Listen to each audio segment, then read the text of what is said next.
As artes plásticas com os olhos, com os ouvidos e com as mãos. Início da descrição da imagem. Toda a página é ocupada por uma fotografia em preto e branco de um caderno em espiral sem linhas. A página branca traz o texto a seguir com uma fonte que lembra a escrita à mão. É notável que, independentemente da presença de uma deficiência, cada experiência é particular e intransferível. Ali, em presença da obra, do filme, da peça de teatro ou da sinfonia clássica, o que cada um sente, pensa ou é atravessado é só dele e varia de acordo com uma infinidade de fatores.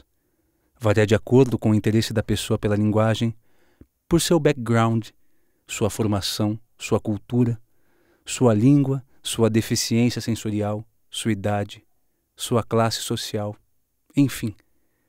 Varia de acordo com a formação de cada pessoa, essencialmente em seu espírito e ou intelecto. Final da descrição da imagem. Quando alguém abre um dicionário e consulta uma palavra, volta a encontrá-la ou a descobre pela primeira vez com exatidão. Não apenas o que ela denota exatamente, mas também seu lugar exato dentro da diversidade da linguagem. Com as duas cataratas eliminadas, o que vejo agora com os olhos se parece a um dicionário onde vejo as coisas com exatidão, a coisa em si e também seu lugar entre as coisas. John Berger. Cataratas. Nota de rodapé número 1. Berger, John. Cataratas. Barcelona. Editorial Gustavo Gili. 2014. Desenhando metas e caminhos. Frequentemente, ao nos propormos a acessibilizar obras, essencialmente visuais, no caso da linguagem das artes visuais, para que o público com e sem deficiência pudesse fruí-las, nos fazíamos as seguintes perguntas. De qual maneira isso pode ser feito? Quais são os recursos, linguagens, línguas e tecnologias disponíveis e como aproveitá-los ao máximo? É possível que essa acessibilidade possua uma carga subjetiva que engendre sensações no público? Ou é necessário que esse texto descritivo tenha um caráter muito mais objetivo, deixando claros todos os elementos visuais ali presentes e deixando o público sentir por sua conta? De alguma forma, sempre nos pareceu necessário acessibilizar obras pertencentes ao universo das artes visuais e suas múltiplas vertentes e maneiras de criar universos simbólicos. Esses universos visuais e simbólicos são riquíssimos para a formação de nossa cultura, de nossa sociedade e dos indivíduos que dela fazem parte e a constituem. Portanto, se faz necessário um grande esforço para a possibilidade de uma maior aproximação com o público, com e sem deficiência, das artes visuais. Posta a necessidade e o desafio, parecia-nos, e ainda nos parece, legítimo e caro que nos debruçássemos sobre a obra em questão, quem a havia criado, como a criou, qual foi o ambiente onde essa obra surgiu, seja ele político, seja histórico, seja social e principalmente biográfico. No texto que segue, baseado em experiências específicas e pontuadas, tentaremos expor algumas soluções que encontramos, como as disponibilizamos ao público e, não menos importante, como alcançamos e desenhamos determinados caminhos para que as artes visuais, cada vez mais, componham e contribuam na geração de um ambiente cultural inclusivo, capaz de gerar experiências democráticas, plurais e, por que não, inspiradoras. É importante mencionarmos que, apesar de trabalharmos com recursos de acessibilidade específicos, como a audiodescrição e a Libras, que em suas naturezas buscam suprir deficiências sensoriais específicas ou deficiências físicas, o conjunto de ferramentas que usamos hoje para contemplar a acessibilidade se constitui em oferecer tais meios e aproximações culturais para todos, de forma inclusiva e sem separações ou secções. Um caso homérico. 2. A trama do dia na urdidura da noite ou a trama da noite na urdidura do dia enquanto teço. A fidelidade por um fio.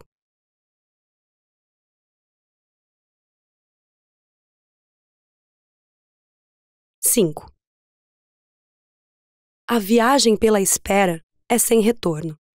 Quantas vezes a noite teceu a mortalha do dia? Quantas vezes o dia desteceu sua mortalha?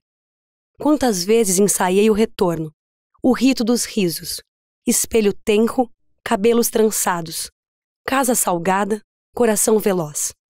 A espera é a flor que eu consigo, água do mar, vinho tinto, o mesmo copo.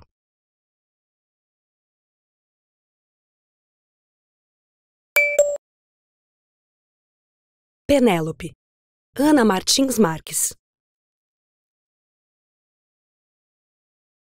Poemas originalmente publicados separadamente no livro A Vida Submarina.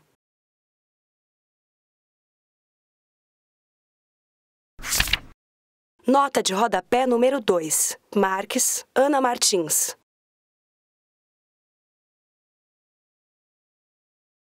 A Vida Submarina. Belo Horizonte, Scripton. 2009. Para poder ilustrar um certo trajeto, ardiloso e delicioso ao mesmo tempo, de projeto de acessibilidade em uma exposição de arte, compartilharemos aqui um pouco sobre a experiência da exposição Os Penélope, que fez parte da programação de inauguração do Sesc Jundiaí em 2014. A exposição contava com mais ou menos 45 obras de Arthur Bispo do Rosário e Leonilson.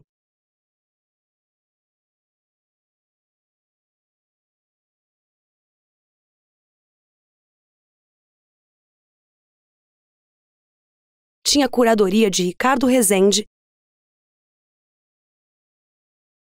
e, de partida, muito nos animava por se tratar de dois ícones, distintos sem dúvidas, mas que são capazes de atrair um grande e diverso público. Para todos os efeitos, a Penélope em questão é uma personagem da mitologia grega, esposa do guerreiro Ulisses,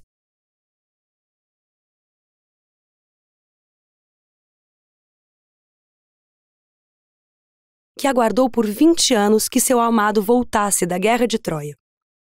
É ela que tecia ao longo dos dias, e chegadas as noites, secretamente desmanchava o que havia feito. Tomando isso como ponto de partida, compreendemos que a exposição se tratava de dois artistas que entrelaçavam com o perdão do trocadilho em suas temáticas da espera, do tempo, do bordar o tempo. A partir daí, entendemos que descrever os estandartes ou os órfãs, objeto recoberto por fio azul, do sergipano Arthur Bispo do Rosário,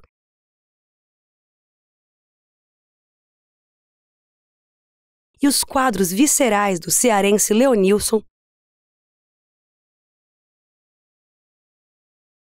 seria uma tarefa homérica, novamente com o perdão do trocadilho. Como sempre em qualquer dos processos de produção de acessibilidade, buscamos organizar um grupo polivalente e heterodoxo, que possa proporcionar e trocar diferentes e desafiantes olhares sobre as mesmas obras e artistas. Entre os quais havia artistas plásticos, pedagogos, arquitetos, atores, especialistas em acessibilidade e, logicamente, pessoas com deficiência. A presença de pessoas com deficiência no processo sempre nos pareceu essencial para nos indagarmos e procurarmos as melhores soluções, os tipos de linguagem e a abordagem que pensávamos em usar para, posteriormente, levar ao grande público em uma exposição. Testes e mais testes, retorno ao que já havia sido feito e pensávamos que já estava bom o suficiente. Refações.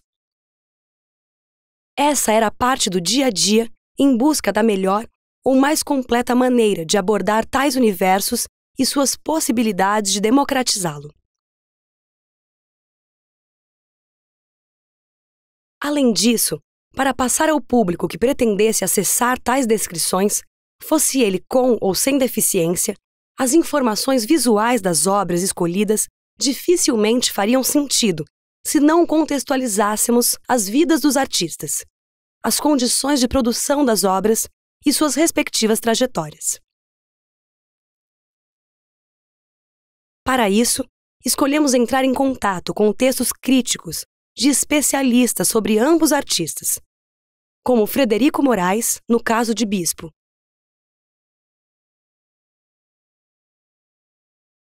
Moraes, de fato, foi o crítico que trouxe a obra de Bispo do Rosário, interno por mais de 50 anos no Hospital Psiquiátrico da Colônia Juliano Moreira, ao conhecimento de todos, críticos, galerias e museus.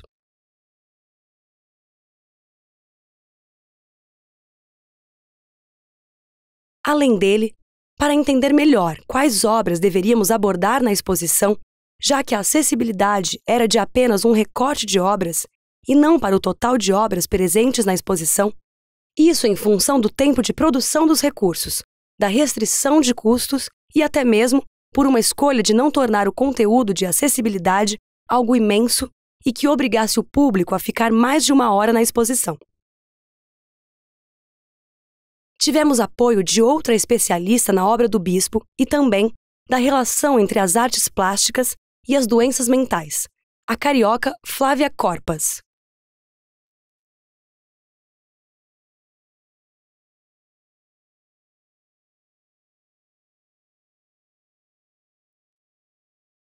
No caso de Leonilson, textos do próprio Ricardo Rezende,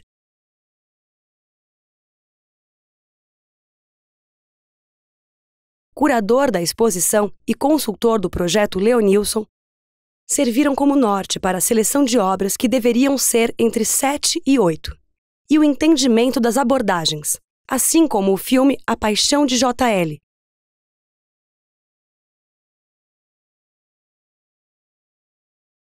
do realizador Carlos Nader. Então, embasados por textos críticos, biografias, documentários e depoimentos, pudemos nos aproximar mais dos artistas ali presentes.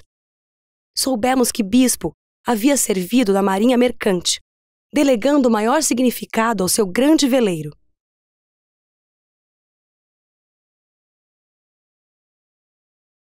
Ou de como havia a relação entre o estandarte "Eu preciso destas palavras" escrita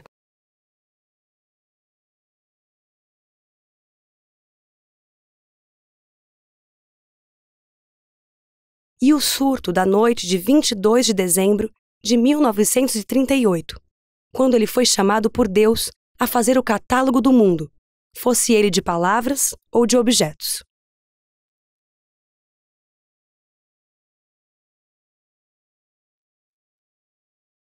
Pudemos também oferecer mais informações à descrição da obra, KMS Horas, que é uma cruz azul feita de tecido e que tem as letras KMS escrita no lado esquerdo e Horas escrita no lado direito. E que, por se tratar de uma obra produzida no ano em que foi diagnosticado com o vírus HIV, Leonilson expunha sua relação com o binômio saúde-doença e também da relação entre duração e finitude da vida.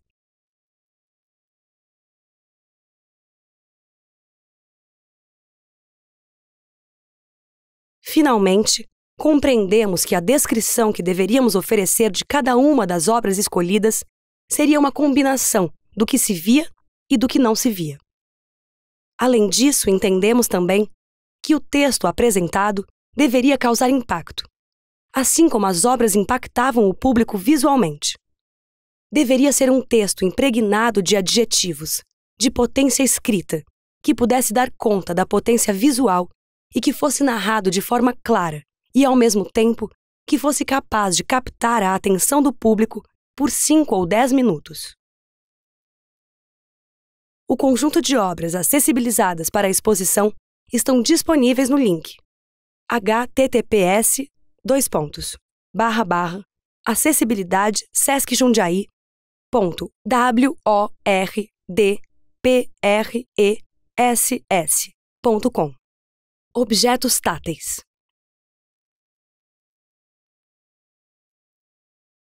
Um dos principais dispositivos que acabamos por desenvolver à nossa maneira, baseado em estudos e processos de acessibilidade de obras de arte, foi o que acabamos por denominar objetos táteis. Eles se tornaram chave importante para encontrar caminhos distintos que visassem a aproximação do grande público com as artes visuais. Para além de oferecermos acessibilidade, com todos os recursos que normalmente usávamos em uma exposição de arte, como a audiodescrição, a libras, a legenda descritiva, entre outros, uma grande preocupação e atenção estavam voltadas para a necessidade de criarmos uma espécie de ponte entre o público e a obra acessível, ou mesmo não acessível. Certamente a acessibilidade é uma espécie de mediação essencial entre obra e público, com ou sem deficiência, capaz de gerar um ambiente cultural inclusivo e para todos. Mas, ao mesmo tempo, notamos uma necessidade grande de criar pontes com o universo pessoal do artista, suas angústias, suas intenções, seus referenciais. Enfim, os vetores que por ele passavam e que em algum momento tornar-se-iam matéria-prima para a produção de suas obras, de seu universo simbólico. Foi então que, pensando no universo tátil, especificamente nas reproduções táteis que geralmente chegavam ao público com um sentido que não estava presente nas obras de arte, foi que encontramos os tais dos objetos táteis. A reprodução tátil mantinha seu papel no jogo sensorial, a fruição, sem sair de cena ou perder sua força. Mas precisávamos de algo mais. Tínhamos de encontrar uma maneira de o público tornar-se produtor, que a partir de uma nova relação com as obras, pudesse investigar, dialogar, questionar, etc. Perante determinados materiais e temáticas, como me comporto? Como produzo algo potente que provoque sensações ou sentimentos nos outros? Que mensagem sai dessa produção? Quanto tempo ele passou contemplando, calculando e produzindo determinada obra? O que significa para mim um travesseiro e qual palavra sintetiza o ato de encostar a cabeça em algo para dormir? Ou chorar, ou ler, ou observar as estrelas de minha janela? Essas eram algumas perguntas que gostaríamos que saíssem das mentes e bocas do público que conhecessem esses objetos. A obra original de José Leonilson, intitulada Ninguém, é constituída de um grande travesseiro com fronha rosa e detalhes bordados em branco, e a palavra Ninguém, na caligrafia particular do artista. Então, o que um travesseiro com a palavra Ninguém, bordada pelas mãos e pelo tempo do artista Leonilson, significa para cada uma das pessoas que por ele passa e se detém em uma exposição? Como essas pessoas poderiam pensar em diferentes sensações e significados para um travesseiro semelhante? Será que queriam? O convite estava feito. Os travesseiros, a linha, a agulha ou as canetas de tintas com relevo estavam disponíveis para virarem novas obras para nossos novos artistas, com novas relações com esse objeto cotidiano e tão pessoal. E um órfã do Arthur Bispo do Rosário? O que representa para o público um simples regador todo entrelaçado por um fio azul? Aquilo é arte? Ou é um simples objeto que uma espera, uma carga de tempo, depositado em si que o transforma em algo determinante dentro do catálogo do mundo e seu arquivador?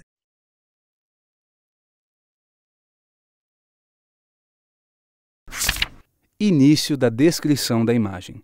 Fotografia de objetos táteis baseados nas órfãs, de Arthur Bispo do Rosário. São 4 objetos dispostos quase que paralelamente sobre um fundo branco, de modo que um não encobre o outro. Em primeiro plano, há uma chave de boca, ferramenta usada principalmente na mecânica em parafusos de 6 lados.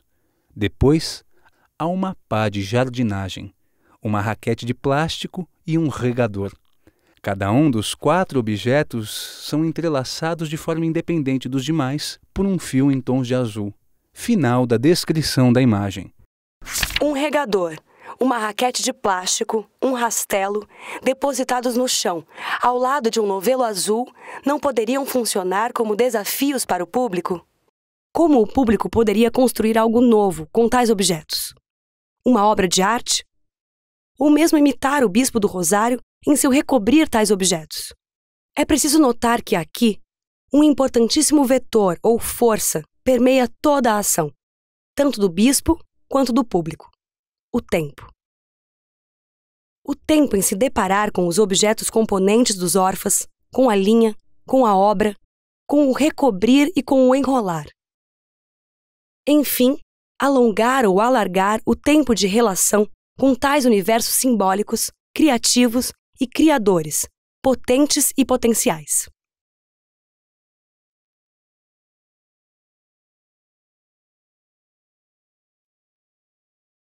Os objetos táteis, assim, eram colocados no universo da exposição como mediadores entre público, obra, artista, tempo, produção e rastro ou marca.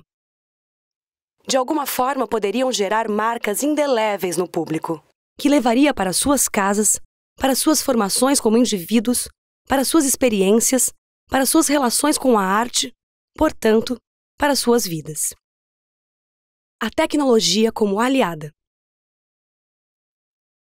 Ao mesmo tempo que tratamos de um universo em sua maioria analógico como quadros, esculturas e instalações, a tecnologia é instrumento básico para que possamos oferecer e enviar dados de acessibilidade, além de servir como multiplicador e, de alguma forma, como agente mediador da fruição cultural nos tempos de hoje. Olhando a tecnologia como grande aliado da cultura, gostaríamos de expor outro caso que, além de gratificante como produção, também o foi como atividade. Para a 23ª Bienal Internacional do Livro de São Paulo, em 2015, fomos convidados pelas edições Sesc a criar atividades de mediação que tinham como objetivo aproximar o grande público, fosse ele composto por crianças ou adultos, com ou sem deficiência, de 3 livros de artistas importantes. Aldemir Martins, O Viajante Amigo,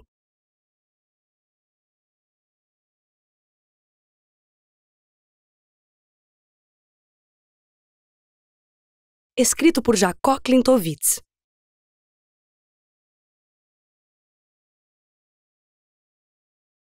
Geraldo de Barros, Isso,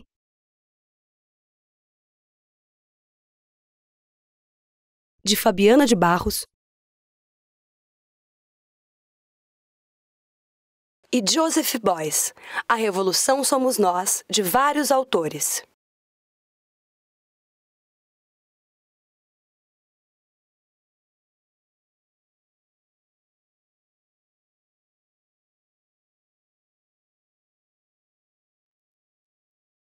Tínhamos 2 horas para fazer basicamente que o público se interessasse pelos livros ali colocados, e cada dia, cada atividade trataria de um livro por vez. Desta forma, baseado nas leituras minuciosas de cada livro, fomos desenvolvendo um roteiro em nossas mentes que pretendia contar a história de cada livro, por meio de diferentes mecanismos, ferramentas e atividades. Então chegamos ao roteiro a seguir.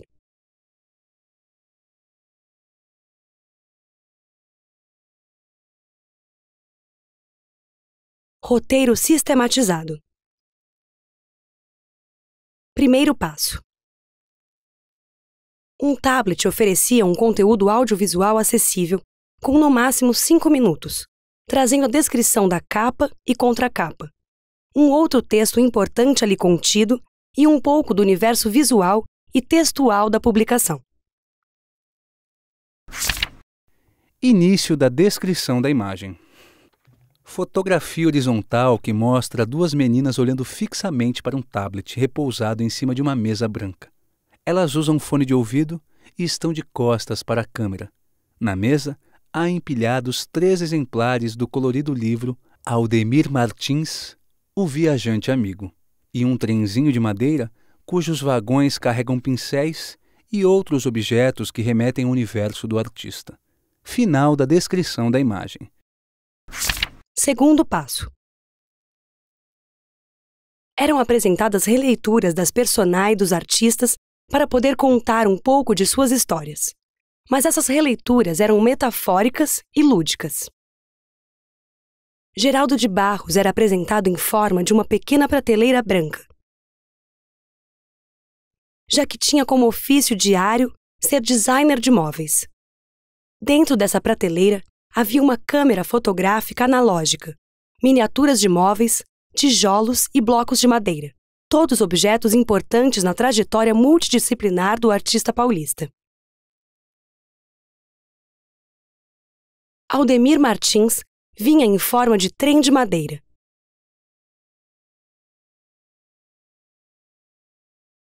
Fazendo alusão ao título do livro e de sua migração do Ceará até São Paulo, passando antes pelo Rio de Janeiro. Em cada vagão estavam disponíveis ferramentas de sua produção artística, como pincéis e goivas, já que era tanto pintor quanto gravurista. Joseph Beuys foi o único apresentado em pessoa, já que colocamos um manequim vestido da maneira do artista. Usava coturnos, calça de sarja com bolsos laterais, camisa de manga longa branca, colete de fotógrafo e chapéu de feltro. Essa escolha deve-se ao fato de Joseph Beuys ter sido um dos pioneiros da linguagem da performance e também se colocava à frente de seu trabalho, como obra especificamente. Início da descrição da imagem. Fotografia horizontal que mostra exclusivamente uma estante com 5 separações divididas em 3 linhas. Estão distribuídos da esquerda para a direita, de cima para baixo, um tablet horizontalmente de pé, com a tela para frente e fones plugados, 4 pequenos objetos sólidos de madeira de diferentes tamanhos, uma máquina fotográfica antiga com a lente voltada para frente, um tijolo e 3 figuras geométricas quadradas. Estas figuras geométricas têm diferentes espessuras e são representativas do universo do artista Geraldo de Barros. À direita, fora da estante, há um livro grande do qual só aparece uma página com conteúdo ilegível. Final da descrição da imagem. Terceiro passo. Objetos e reproduções táteis foram produzidos para representar uma obra específica de cada autor, provendo assim possibilidades multissensoriais de fruição de suas obras para o público. Aldemir Martins ganhou uma matriz em madeira baseada em uma de suas gravuras, 2 peixes.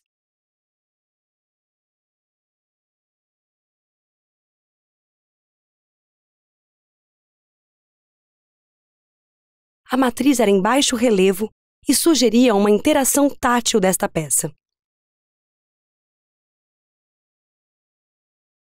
Geraldo de Barros teve seu trabalho pai de todos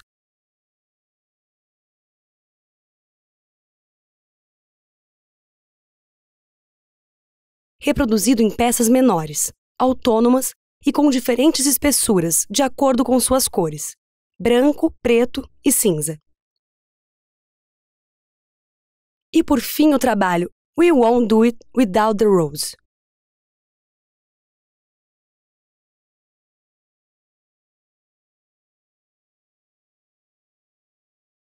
Não conseguiremos sem a rosa, de Joseph Beuys, se tornou uma reprodução fotográfica que contava com uma flor de plástico em alto relevo colada sobre a flor da foto.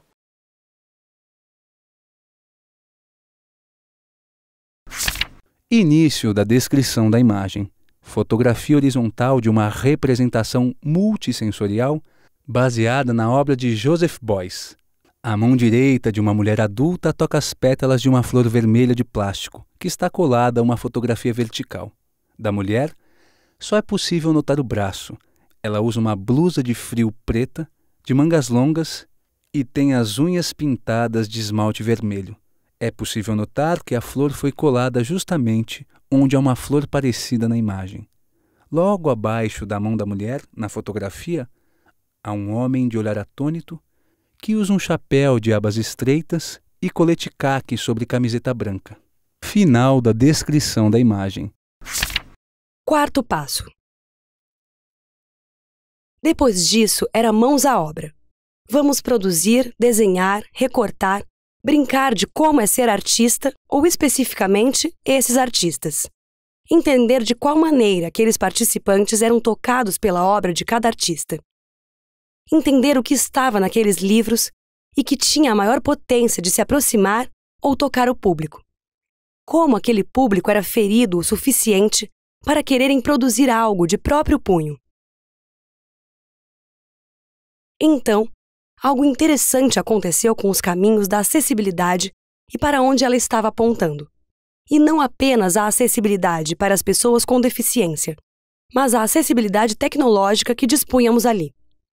No primeiro momento, quando apresentávamos os livros e os tablets simultaneamente, as crianças ali presentes, principalmente, não davam bola aos livros. Queriam os tablets, os fones de ouvido, queriam imagem em movimento e som. Para nossa feliz surpresa, após escutarem e verem por 5 minutos o que o livro tinha de possibilidades, de imagens, de poesia, eles se voltavam para os livros propriamente ditos. Largavam os tablets e vorazmente passavam a folhear, curiosos, os exemplares que tínhamos à disposição nas atividades.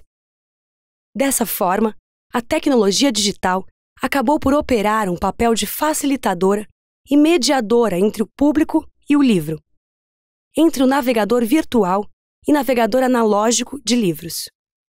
Ela possibilitou que o público retornasse ao livro, ao invés de se ater à tecnologia digital propriamente dita. Início da descrição da imagem. Fotografia tirada de cima para baixo durante uma atividade sobre o livro Aldemir Martins, O Viajante Amigo. 5 pessoas estão em volta de uma gravura, sendo 4 crianças e um adulto, do qual só se vê as mãos.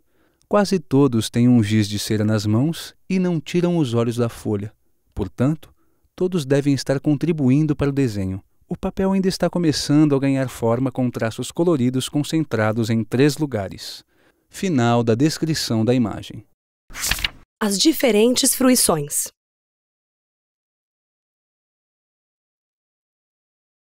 É notável que, independentemente da presença de uma deficiência, cada experiência é particular e intransferível. Ali, em presença da obra, do filme, da peça de teatro ou da sinfonia clássica, o que cada um sente, pensa ou é atravessado é só dele, e varia de acordo com uma infinidade de fatores. Varia de acordo com o interesse da pessoa pela linguagem, por seu background, sua formação, sua cultura, sua língua, sua deficiência sensorial, sua idade, sua classe social, enfim, varia de acordo com a formação de cada pessoa, essencialmente em seu espírito e/ou intelecto. O que se pretende com a acessibilidade cultural não é que as experiências sejam iguais, mas sejam experiências com possibilidades igualitárias, provenientes de algo que chamamos de democratização. Quanto mais democrática e com ofertas igualitárias, mais a cultura terá um espectro abrangente e maior será a possibilidade de formar mais indivíduos. Isso é chave na construção de uma sociedade justa e inclusiva.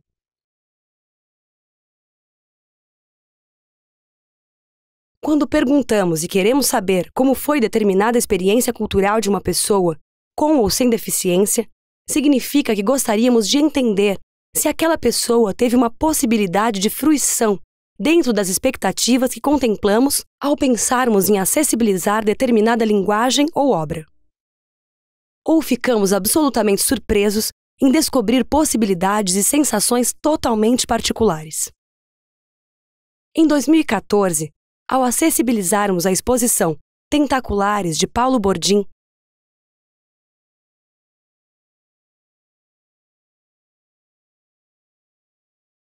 obtivemos algo como essa surpresa ou espanto.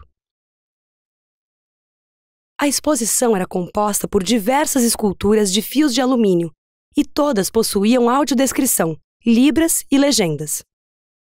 No entanto, o fato menos convencional era de o artista ter disponibilizado todas as obras para o toque.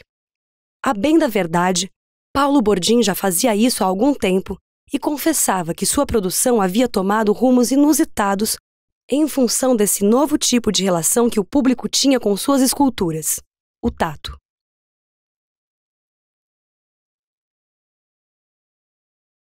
É importante mencionar que o artista, diante de uma demanda nossa, se colocou à disposição para gravar pequenos áudios, via de regra com menos de 1 minuto cada, onde comentava cada uma das obras, os quais eram agregados ao final de cada faixa de descrição. Esse outro pequeno detalhe, de uma forma simplória, mas íntima, deslocava o artista de um certo lugar inalcançável, que muitas vezes o sistema das artes o coloca, estabelecendo uma relação mais próxima ainda com o público. Então, ao recebermos um grupo de pessoas, em sua maioria com deficiência visual, e outras pessoas sem deficiência, nos deparamos com um comentário que nos possibilitou um olhar investigativo e surpreendente sobre aquele conjunto de peças. Uma das obras penduradas no teto estava pintada de vermelho, com tinta normal, diferente da maioria que era de alumínio sem revestimento algum. Então um comentário vindo de visitante cego nos fez deparar com algo que não tínhamos notado: a temperatura das obras. Ele, com total convicção, disse: "Essa obra é pintada. Sinto que é mais quente que o restante."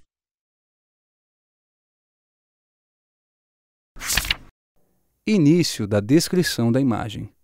A mão direita de um homem adulto toca uma escultura de Paulo Bourdin. Esta é a obra que, por ser pintada, é mais quente que as demais. Apenas parte da escultura aparece e a aproximação mostra os detalhes. Fios de alumínio são moldados para ganhar a forma desejada pelo artista. Ao fundo, atrás da escultura, há pequenas lâmpadas além do vulto de uma mulher de cabelos curtos. Final da descrição da imagem. A experiência de cada um é intransferível. Porém, o compartilhamento da experiência pode ser algo riquíssimo para todo e qualquer processo, no qual o principal objetivo é compartilhar e facilitar o acesso aos infindáveis universos simbólicos e culturais que estão em constante produção em nosso país e no mundo. A produção de vários sentidos. Com suas proposições lúdicas, com caixas de fósforo, borracha, pedras, gases, plásticos, ela, Lydia Clark, nos apresenta uma pesquisa plurissensorial do corpo, que é assim analiticamente decomposto em feixes de sensações sensoriais, sobretudo táteis e ápticas, e para a qual a participação do espectador consiste em apalpar e sentir o que está fora e o que está dentro, o que está à flor da pele e o que vem das profundezas das vísceras. A sensação visual é aqui deliberadamente afastada. Seria, como já propõe também Rauschenberg, Leparc e outros, uma arte para cego.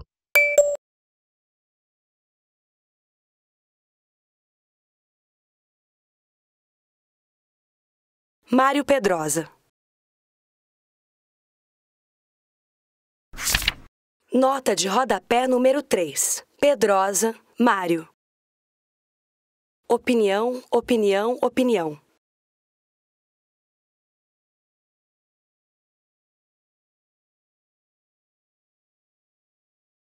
Em Mário Pedrosa.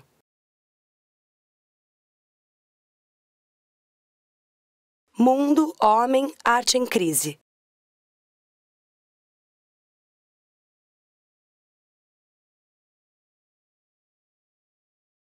São Paulo, Editora Perspectiva. 1975. Página 102. Baseado no postulado famoso de Mário Pedrosa, a arte é o exercício experimental da liberdade. Podemos nos arriscar em pensar que a arte pensada e produzida no âmbito inclusivo, em certa medida, quando o autor é pessoa com e sem deficiência, e onde determinada obra gere possibilidades de fruição multissensoriais, é o exercício experimental da dignidade.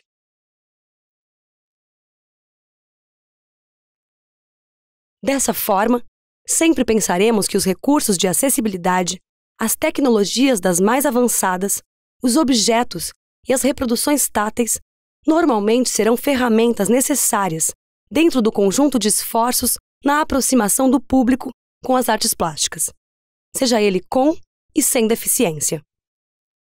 No entanto, é precioso poder produzir arte com a premissa de que certas obras, por elas mesmas, tenham a potência e força de atingir uma gama cada vez maior de pessoas, sem que ela careça de tais recursos para sua fruição, digamos, inclusiva.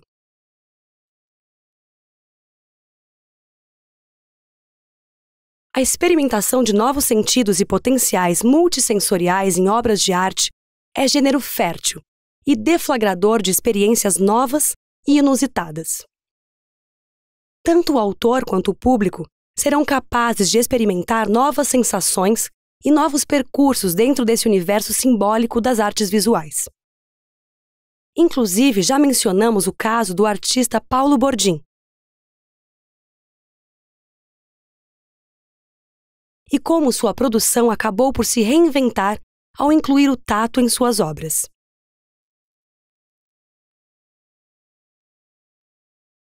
Graças a essa situação nova e frutífera, e a outras tantas, dentro do universo da acessibilidade cultural e cultura inclusiva, podemos observar outros esforços no campo das novas buscas, das novas linguagens ou da combinação de outras linguagens já consagradas, em buscar cada vez mais possibilidades de subversão de linguagens, de estatutos e de paradigmas das artes visuais.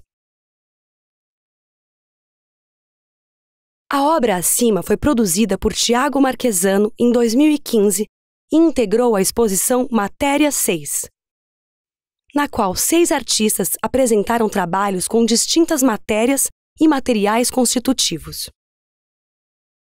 Textos corpus refere-se ao universo da leitura, da impossibilidade de contato com determinados textos por determinadas pessoas, ou também como os livros possuem características de impacto físico em nós, e não somente intelectual ou emocional.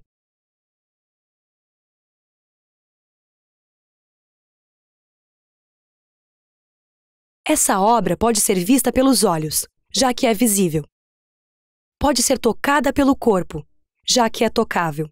E pode ser ouvida pelos ouvidos, já que é sonora.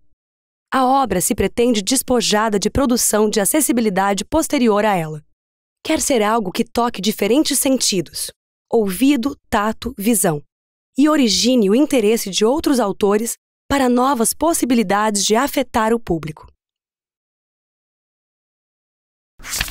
Início da descrição da imagem. Fotografia horizontal da obra Textos Corpus de Tiago Marquesano. Trata-se, no geral, de 19 livros abertos, pendurados sem ordem aparente e com as capas coladas em uma parede clara, mas nenhum deles contém palavras. As folhas foram substituídas ou cobertas por outros materiais, como feltro, gesso e algodão.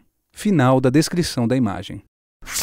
As possibilidades e oferta de dispositivos, ferramentas, recursos, tecnologias e uma imensidão de outras estratégias fazem parte de um rol necessário e em constante modificação e desenvolvimento de ações para a aproximação de qualquer linguagem com o grande público, tenha ele deficiência ou não.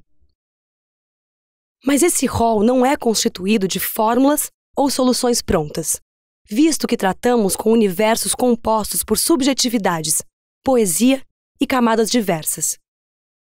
O que existe são pessoas que querem seus lugares dentro de uma sociedade que se acostumou a deixá-los de lado e esqueceu dos direitos de todos.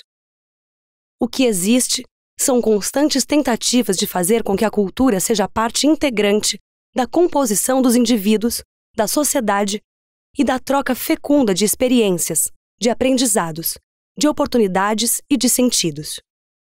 É preciso estar em sintonia com o público, com os artistas, com os produtores e compreender as mais bem-vindas formas, de acordo com cada circunstância, de fazer com que a relação entre cultura e público seja cada vez mais visível, sentida, tateada ou ouvida.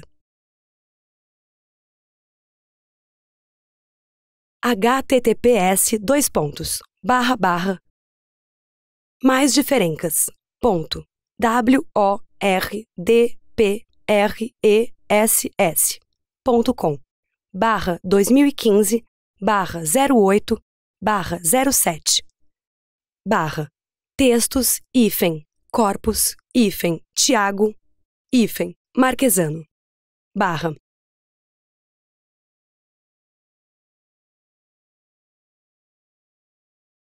Próximo link. Tiago, Marquesano, fala, sobre, seu, trabalho, /